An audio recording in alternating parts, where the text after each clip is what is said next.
Welcome to the virtual book launch for Dancing with the Universe by Jeevak. I am the publisher of Hembury Books, Jessica Muddett, and I would like you to meet Jeevak, the literary alter ego of Clinical Associate Professor Rajiv Jyoti, though most just call him Jeev. He's the force behind Kanyini Earth Projects, a oneness mission devoted to easing conflicts by nurturing human connections.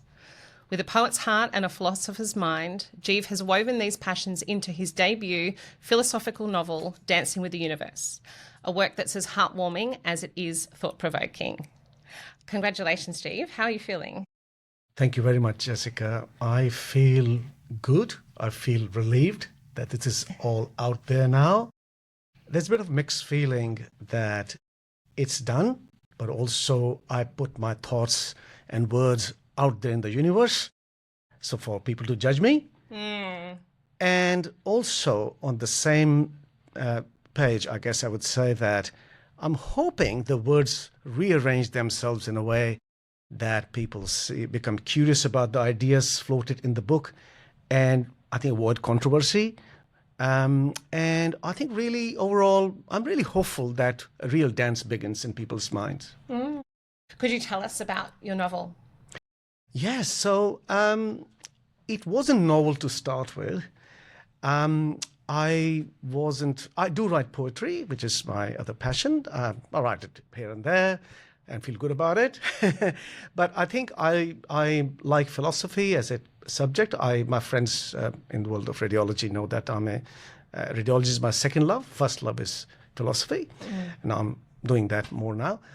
So while reading philosophy, I always take notes. The medical world teaches you how to take notes. We take a lot of notes. So every time I read a book, heard something, took notes. Those notes were here and there, some in the small notebooks, some in the computer folders. And then slowly I decided that, there's plenty of material, so it can be a book. So initially I thought it's going to be a set of essays, and I wanted to put them together. Okay, and it's set in the Himalayas. Can you tell us about that? Yeah. So as I was saying initially, essays I'm more comfortable with. I like nonfiction, the genre which I'm more comfortable with. I have never written a novel before, and I have read very few novels, a few classics, but not many. I like nonfiction books. And then when I started writing, I realized philosophy is a thing which is not very big in pop culture. It's presumed to be dry, and my whole aim was to take philosophical ideas to everybody. People who don't read, don't listen, still get those ideas out. So I thought, if essays won't do the justice to the topic, so I thought, what do? I attended a few sessions with the Sydney Writers Centre on writing, and there I got an idea, probably I think I can write a novel. And then I took up a session in Himalayas, which is the setting in my book. I was really on train, which is the beginning of the book. And I was going on train to a writer's retreat where I thought I'll start writing this thing, which I've never done before. I had essays already with me, but not the novel. So on that train, I really started penning the novel shape of the whole idea. Unreal. Why is it called Dancing with the Universe? Well, why it's called Dancing with the Universe? It's one of the chapters. Initially, it was one of the chapters in the book. And I looked at all the chapters. I thought, this is the real essence of the book. I believe all of us, all the Homo sapiens ever born, probably 100 billion so far, and the most gone, and 8 billion still here. I think regardless of our views and where we live and how we live, we always want to be in a state of joy. That's our basic thing. We all want to be happy. That's the idea. Who says I don't want to be happy? I want to be sad. No one wants to be.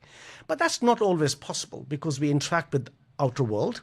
And those interactions occasionally throw us off, sometimes almost every day. And when they throw us off, we become less than what we want to be, less joyous. And then we slowly find a way to creep back into a state of joy. I think book is about that. Those ideas which help us get into state of joy more quickly. It accepts that, we all accept that we'll be thrown off. Even monks are not always happy. Nobody's not always happy. Nobody's always happy. So we'll be thrown off. Let's find ways to get back to joy state. So I think that probably is quite a bit And also it celebrates the idea that we are very much connected with each other. Yeah. And more we appreciate our connections, it's quicker for us to get back to state of joy. Yeah. Yeah, it's a wonderful sentiment. There's so much chaos in the world and misfortune, but if you can start to dance with the universe, you have a better life. Of course it is. Yeah. How did you come across the concepts of Kanyini and Aikyam, and can you tell the viewers more about what they mean? Of course. So, of all the philosophical ideas I encountered since my teenage years, I've been reading since then. Really boring, but that's why I love reading, from teenage years to medical school years. I think an underpinning principle for me was, if you all want to be happy, and I say that, to be happy, you need to be connected. And there's no one who can find happiness by being alone or just by being yourself. You can't even survive, really. Homo sapiens are a very weak species. We survive and do so well because we work with each other. Yeah. And that's the principle. Why it just keeps getting hidden behind other things? It should come up as open thing, like, guys, we need to be connected to be happy. So this was in the back of my mind for a long, long time. I kept exploring it, reading about it. And then when I last went to Uluru, that was my trip, a pilgrimage to Uluru, which I always love to do. And I think my session there with the local Onungu people, who were actually amazing, this just came up in discussion because Kanini is a Pitunjara concept. It's from that Pitunjara language, which actually says exactly what I've been believing all these years. What a serendipity. Because what it actually means is that we all are connected with each other, with the land, and with the universe. And also the more important part of this concept, which is beautiful, is that not only we are connected, we are responsible for each other, and we must take actions to nurture this connection. So it's not really just, okay, we are connected, we got to do something about it. I think that's very compelling and very shifting moment for me. And I thought, well, that's this. And I live here. This is my home. And I think we've got an ancient culture which has, for generations, preserved this idea. So I thought, well, I can contribute to this. So it's just the name, of course, of the organization, but it also underpins what it wants to do. And when did you have that realization? Look, I was using the term Aikyam more often because that's my cultural background. I read a lot of Sanskrit concept, of course, in English translation. I don't know Sanskrit very well. And Aikyam is another name for the same concept. Aikyam means oneness. And interestingly, if you explore it more philosophically, world's cultures everywhere have these concepts. So Chinese call it Tian Ren Huai, which is same concept. And in Middle East, Ibn Arabi popularized term called is called Arabi al-Wajud. And al-Wajud means oneness of us with each other and the universe. So actually, ancient people every corner of the world trying to tell us, guys, we are connected. Let's stay connected if we want our species to survive and thrive. And we just keep forgetting it. And then people keep coming back, philosophers keep coming back and telling us. And I thought, look, that's great. But I like Kanini more because it's close to home. It's probably the oldest concept of all these different cultural concepts. And I love it. Can you tell us a bit more about Kanyini Earth Projects? So Kanini Earth Projects was born in my mind probably a decade ago. From mind to reality, it took about 9 years. So idea is so what do we do? Okay, some of us, or many of us, people I speak to, agree completely that this is the way, the world should be one. And we do see so much of conflict around us. We see disagreements leading to wars. And that gets so much of media bite. I mean, media is unnerving. You open any channel, social media, there's a fight, discordance and rift, disagreements and wars, which is not the true reflection of human beings. Actually, this doesn't define us. We are defined by connections, and that's true. We all work with each other without knowing it, actually, not consciously. Subconsciously, we're working all the time. So I just thought we should have a platform which celebrates our connections and puts the spotlight on connections, on us coming together, being good. So we are not that bad as it sounds like. No. It sounds like Homo sapiens are really bad. They're killing each other. Yeah. We're not. We're really much nicer than that. Yeah. So Kanini Earth Projects will utilize various sources. So we're starting a magazine called Kanini Earth Journal. It will have articles, stories which celebrate our connections. And then we'll have podcast and a few other media things to just highlight the goodness of humans and actually make a compelling argument that let's start celebrating our connections. Sounds like the antidote to mainstream media. I hope mainstream media becomes connected. Yeah, sure. And so you're based in Canberra. Will there be activities and things that people can join in Canberra? Yes, so I'm partly based in Canberra, part in Sydney, because I work only little. I worked enough. I work 2 days a week. So I'm in Canberra from Monday to Thursday, and Thursday to almost Sunday I'm in Sydney. So I've got 2 places. So you can operate it from both. Both places. So we'll try to do activities in both sides where I have a place to stay. Amazing. You love philosophy and you're a deeply philosophical person. Do you remember when that interest was first kind of ignited in you? And is there any kind of favorite philosopher that you have? I know when it was ignited in my mind, in my heart, long back. I think it was year 3 in school. Year 3 is very young. Yeah. I had these ideas always. I always thought if something negative happens, I thought, why do that? So a lot of why questions were there. And I had a very humble beginning. My parents were both teachers, and it wasn't, we didn't have much. But still was good. We had access to a lot of education, so we had access to libraries. The most important things. Most important thing. So we were fine. We were comfortable. We were not very poor, but we were just okay. Yeah. And I think those ideas, when there was some stress of some sort in the family or some difficulties, which are quite common, as we know, it doesn't matter where you are, any part of the world, even the richest get that. So we all get it. Yeah. So I started thinking why, and why is a very important question. And I think by nature, I'm a curious cynic. Not curious skeptic. I'm sorry, correct myself. I'm not a cynic. I'm a curious skeptic. I have to make the distinction very clear. Actually, I've been reading a book on a cynicism. That's why the word correct wrongly. So I think the book is about. The book I've read is about that there's hope for cynics. It's a wonderful book by a neuroscientist, and what it says is that we have to transform from being cynic to skeptic. And skeptic is better. Skeptic is someone who wants to imbibe an idea by questioning. So you must question before taking an idea. Nothing wrong with that. So if new ideas come, it's all right, I like it, but before I adopt it, I'm going to question it. So that's how I look at philosophies.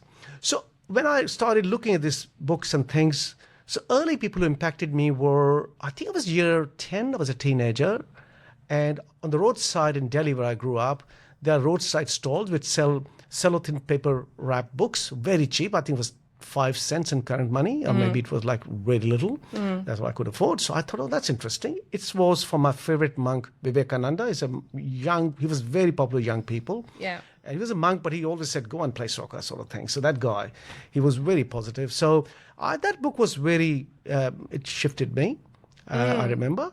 And then in medical school, a friend of mine who could afford more, he had a few books. He knew my interest, very good friend.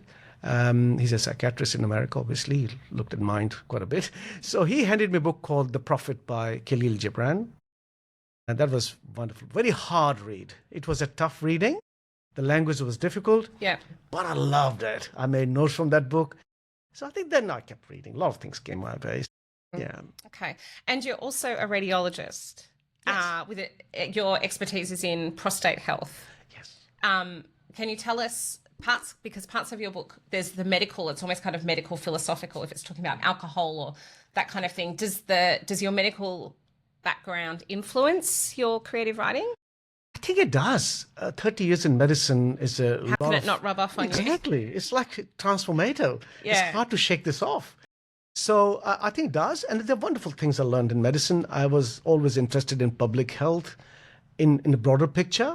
One of those guys who read book from preface to the end. Yeah. Because I also like in what context, medical book was written.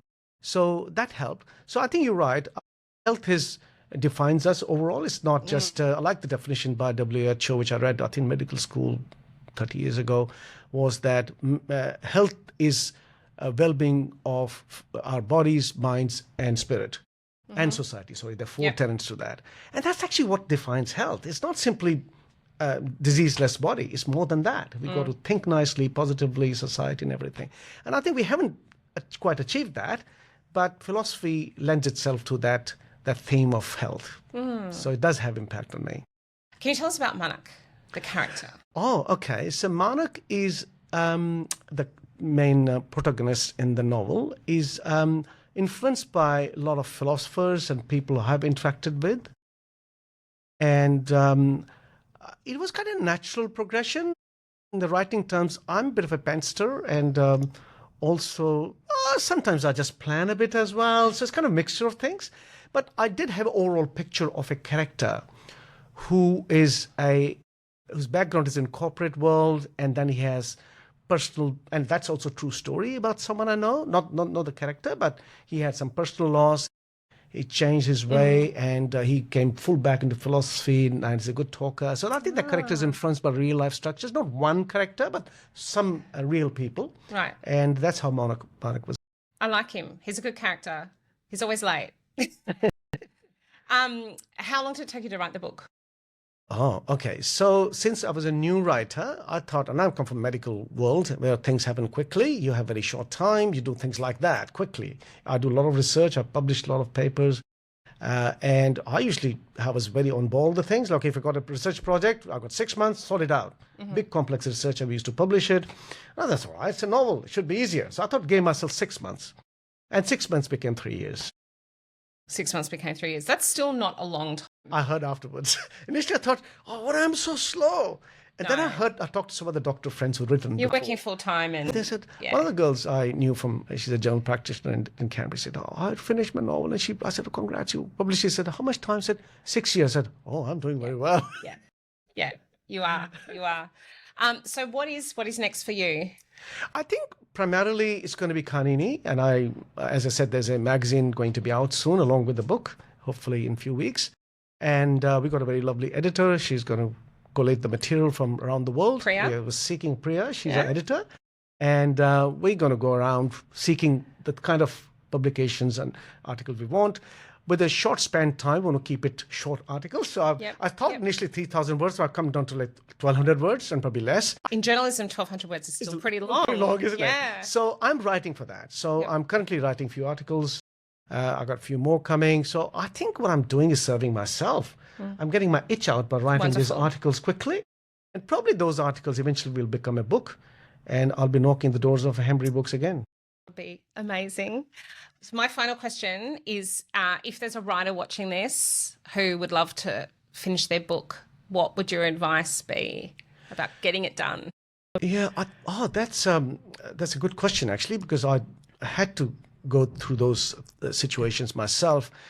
Look, I'm not sure other people how experienced they are, what background they have, especially arts side. People do write things differently. For me, a science background, from medical background, it was a shift, though my heart was always in art and media. But I would say that learn. So I did join some courses. And I'm a course sort of person. I have to learn things well. Same. Exactly. So I have to read books on it. Exactly. And read books on that. And so that's one. Second thing is, I think then write. The way I do it, and like even my articles now, so I write in a flow. I have an idea, I jot down dot points, I have dot, this is the idea I want to capture, and then I write in free flow. Then I keep improving them by editing, and use the technology, use editors. But I don't want to go to technology, any help, unless you've got your thoughts on the paper. Because you go too early, your thoughts will be wiped and gone somewhere. So you want to really keep, that's why you're writing. You've got thoughts and ideas. So first, I just do myself. Dot points to a free-flowing article or chapter or whatever it is, to a certain level. And then I say, all right, now it is, I want some help. So you could go to an editor or go to a technology and then improvise on or improve on that. I don't think we should go to technology or others very early, because it can impact on what your core thought is. I would advise don't go early stage. First write something, which to some level, and then go there. So that's what I would. Amazing.